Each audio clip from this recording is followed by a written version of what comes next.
नमस्कार। एक बार फिर से बहुत बहुत स्वागत है आप सभी का परीक्षा वर्ल्ड के इस यूट्यूब चैनल में।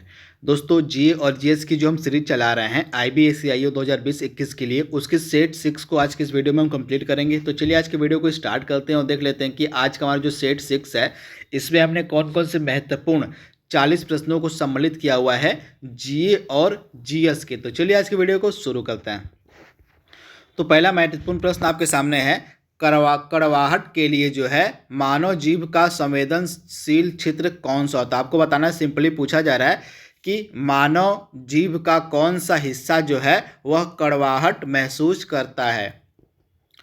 तो कड़वाहट कौन महसूस करता है? तो मानव जीभ का जो पीछे का भाग होता है वह कड़वाहट महसूस करता है, यानी कि बिटरनेस कौन सा भाग महसूस करता है? जो हमारे जीभ का पीछे का भाग होता है वह बिटरनेस यानी कि कड़वाहट महसूस करता है। तो ऑप्शन सी इसका बिल्कुल सही है। अगला प्रश्न है, निम्नलिखित में से सबसे मीठी चीनी कौन सी है? तो दिए गए ऑप्शंस में से सबसे मीठी जो चीनी है वो आपको मिलेगी फ्रक्टोज, यानी कि फ्रक्टोज जो होता है वह सबसे मीठा होता है, यानी कि ऑप्शन ए इसका बिल्कुल सही है, फ्रक्टोज। अगला प्रश्न है, लौंग क्या है? तो लौंग क्या है? तो लौंग फूल की कली है। तो ऑप्शन डी इसका बिल्कुल सही है, फूल की कली। अगला प्रश्न, फलियां अत्यधिक पौष्टिक होती है क्योंकि उनमें प्रचुर मात्रा में पाई जाती है क्या? आपको बताना है कि फलियों में प्रचुर मात्रा में क्या मिलता है।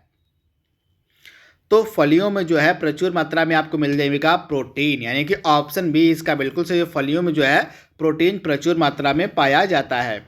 अगला प्रश्न है, एक नाटक है जिसका नाम है कादम्बरी। तो कादम्बरी के लेखक का आपको नाम बताना है। तो कादम्बरी की जो रचना है यह की गई थी बाणभट्ट के द्वारा। तो राइट आंसर आपको हो जाएगा बाणभट्ट। अगला प्रश्न है, निम्नलिखित में से किसकी रचना हर्षवर्धन के द्वारा नहीं की गई थी? आपको बताना है कि जो महान सम्राट हर्षवर्धन था, इसके द्वारा दिए गए ऑप्शंस में से किसकी रचना नहीं की गई थी?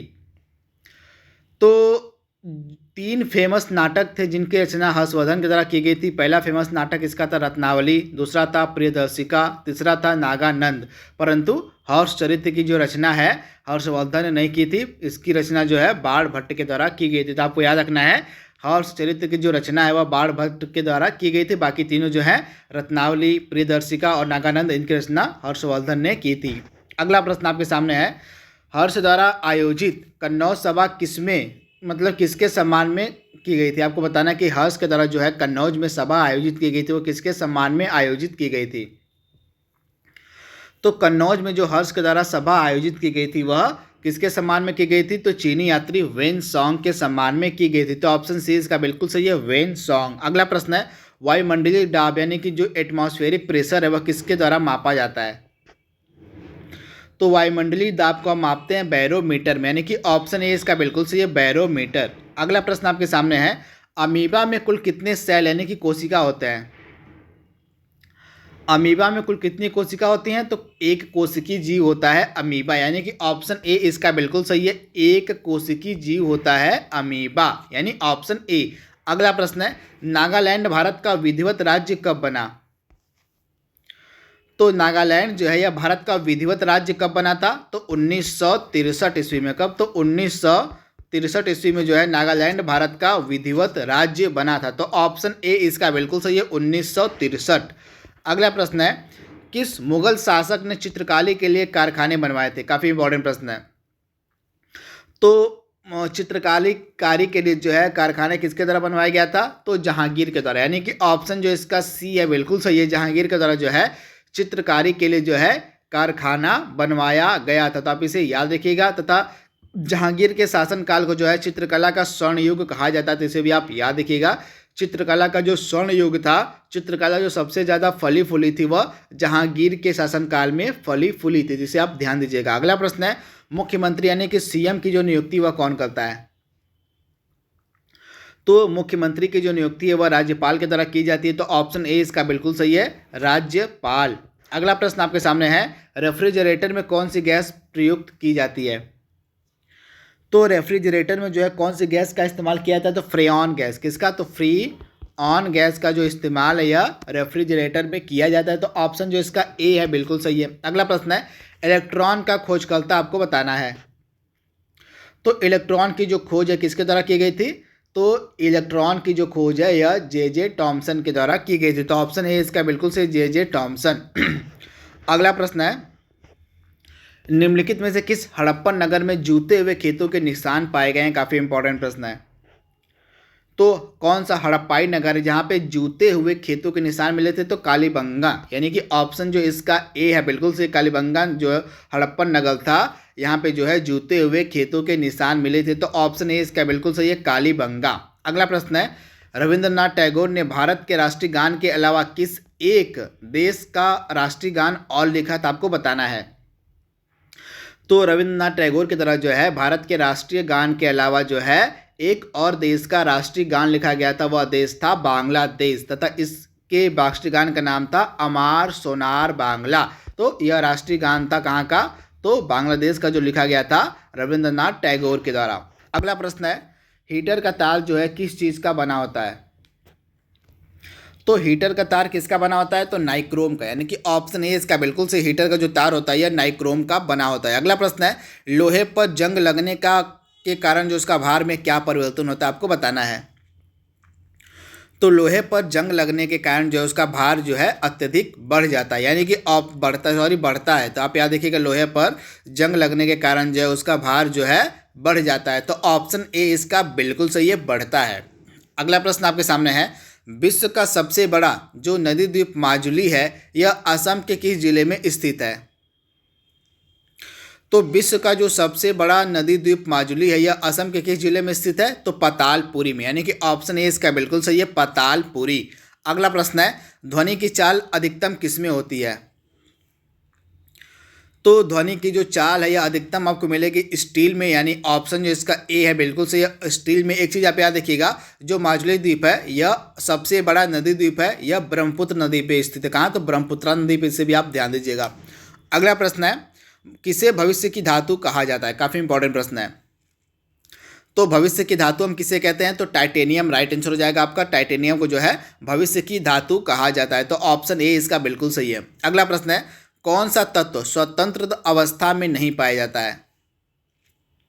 तो इसमें से कौन सा तत्व है जो स्वतंत्र अवस्था में नहीं पाया जाता? तो सोडियम राइट आंसर आपका जाएगा। सोडियम जो है यह स्वतंत्र अवस्था में नहीं पाया जाता। तो ऑप्शन ए इसका बिल्कुल, क्योंकि यह बहुत ही ज़्यादा क्रियाशील धातु होता है, इसी कारण से इसको मिट्टी के तेल में डुबो कर रखा जाता है। तो ऑप्शन बी इसका बिल्कुल सही है, सोडियम।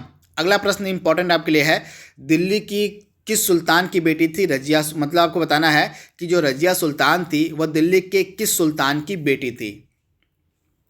तो रजिया सुल्तान के पिता का नाम था इल्तुतमिश, यानी कि ऑप्शन ए इसका बिल्कुल सही है, इल्तुतमिश की बेटी थी रजिया सुल्तान, तथा ये सब गुलाम वंश के शासक थे। अगला प्रश्न है, मंदिरों की पुण्य भूमि भारत के किस राज्य को कहा जाता है?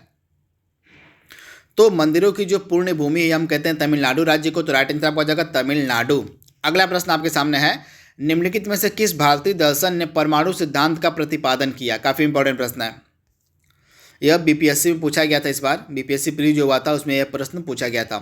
तो भारतीय दर्शन ने परमाणु सिद्धांत का प्रतिपादन किसके द्वारा, मतलब किसके द्वारा किया गया था परमाणु सिद्धांत का प्रतिपादन? तो वैशेषिक के द्वारा। राइट आंसर आपका जाएगा ऑप्शन डी, वैशेषिक के द्वारा जो है परमाणु सिद्धांत का प्रतिपादन किया गया था। अगला प्रश्न है, भारत का मैनचेस्टर किसे कहा जाता है? तो भारत का मैनचेस्टर हम कहते हैं अहमदाबाद को। तो राइट आंसर आपका जो अहमदाबाद जो है इसको हम भारत का मैनचेस्टर कहते हैं। तो आप इसे याद रखिएगा। अगला प्रश्न आपके सामने है, बिहार का शोक जो है किस नदी को कहा जाता है? तो बिहार का शोक किस नदी को हम कहते हैं? तो इसमें से जो कोसी नदी है, आप याद देखिएगा, जो कोसी नदी है उसको हम बिहार का शोक कहते हैं। तो ऑप्शन जो इसका ए है बिल्कुल सही है, कोसी नदी। अगला प्रश्न है, भारतीय फिल्म अभिनेता शत्रुघ्न सिन्हा किस राज्य से संबंधित है? तो शत्रुघ्न सिन्हा का संबंध है बिहार राज्य से। तो ऑप्शन ए इसका बिल्कुल सही है, बिहार। अगला प्रश्न आपके सामने है, अलीगढ़ जो है किस उत्पाद के लिए मशहूर है? अलीगढ़ जो है उत्तर प्रदेश का एक सिटी है। तो आपको बताना है कि अलीगढ़ किस उत्पाद के लिए फेमस है? तो अलीगढ़ जो है तालों बनाने के लिए मशहूर है। तो ऑप्शन है इसका बिल्कुल सही, तालों के लिए। अगला प्रश्न है, किस भारतीय राज्य में विशाखापट्टनम बंदरगाह मिलेगा? तो विशाखापट्टनम बंदरगाह आपको मिलेगा आंध्र प्रदेश राज्य में, तथा विशाखापट्टनम में ही जो है हमारे देश का 18वां रेलवे जोन खोला गया, दक्षिण तट रेलवे। आप याद देखिएगा, हमारे देश का जो 18वां रेलवे जोन है वह दक्षिण तट रेलवे यह खोला गया विशाखापट्टनम में ही। अगला प्रश्न आपके सामने है, भारतीय क्रिकेट कंट्रोल बोर्ड द्वारा किसे सर्वभारतीय महिला चयन समिति का अध्यक्ष बनाया गया? आपको बताना है कि भारतीय क्रिकेट कंट्रोल बोर्ड यानी कि बीसीसीआई के द्वारा किसे जो है महिला चयन समिति का अध्यक्ष बनाया गया है? तो बीसीसीआई के द्वारा जो है महिला चयन समिति का अध्यक्ष बनाया गया है नीतू डेविड को, यानी कि ऑप्शन बी इसका बिल्कुल सही, नीतू डेविड। अगला प्रश्न है, महिला एकल यूएस ओपन टेनिस टूर्नामेंट 2020 किसने जीता? तो यूएस ओपन टेनिस टूर्नामेंट 2020 में जो है महिला एकल के खिताब जीता था जापान की नाओमी ओसाका ने, यानी कि ऑप्शन ए इसका बिल्कुल सही है, नाओमी ओसाका। अगला प्रश्न आपके सामने है, यूएई के किस शहर में अंतरिक्ष केंद्र, आपको बताना है कि यूएई के द्वारा किस शहर से, मतलब आपको बताना है कि जो यूएई था उसके द्वारा कहाँ से जो है होप प्रोब या अल अमल मिशन को लॉन्च किया गया था। आपको बताना है कि यूएई यानी कि संयुक्त अरब अमीरात का जो पहला मार्स मिशन था, आप याद रखिएगा, संयुक्त अरब अमीरात का जो पहला मार्स मिशन था जिसका नाम था होप प्रोब या अल अमल, यह जो इसका पहला मंगल मिशन था इसको किस देश से लॉन्च किया गया था? तो संयुक्त अरब अमीरात यानी कि यूएई का जो पहला मार्स मिशन था इसको जापान से लॉन्च किया गया था तथा इस मार्स मिशन को नाम दिया गया था होप प्रोब या अल अमल। अगला प्रश्न है, केंद्रीय खाद्य प्रसंस्करण मंत्री जो थी हरसिमरत कौर बादल, उनके द्वारा किस राज्य में जोराम मेगा फूड पार्क का उद्घाटन किया गया? तो मिजोरम में जो है जोराम मेगा फूड पार्क का उद्घाटन किया गया था। तो राइट आंसर आपका जाएगा ऑप्शन सी, मिजोरम।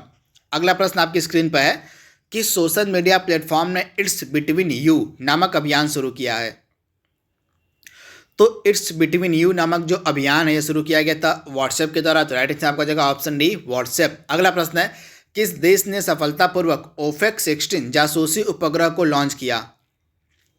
तो ओफेक 16 नामक जो जासूसी उपग्रह इसको जो है लॉन्च किया गया था किस देश के द्वारा? तो इजराइल के द्वारा। तो राइट आंसर आपका जगह इजराइल का यह जासूसी उपग्रह जिसका नाम है ओफेक 16। अगला प्रश्न आपके सामने है, हमारे सौरमंडल में कुल कितने ग्रह हैं? तो टोटल 8 प्लेनेट हैं, 8 ग्रह हैं हमारे सौरमंडल में, आप इसे याद रखिएगा, 8 प्लेनेट। आज का लास्ट प्रश्न हमारा है कि जो डीजल लोकोमोटिव वर्क्स है यह कहाँ पे स्थित है? तो यह जो डीजल लोकोमोटिव वर्क्स है यहाँ पे डीजल इंजन का निर्माण किया जाता है, आपको मिलेगा उत्तर प्रदेश के वाराणसी शहर में। तो राइट आंसर आपका जगह ऑप्शन ए, उत्तर प्रदेश के वाराणसी में। तो दोस्तों आज का हमारा जो सेट था सेट उसको हमने कंप्लीट कर लिया है। जल्दी मिलेंगे हम इसके अगले भाग में, तब तक के लिए thank you, thanks for watching, thank you.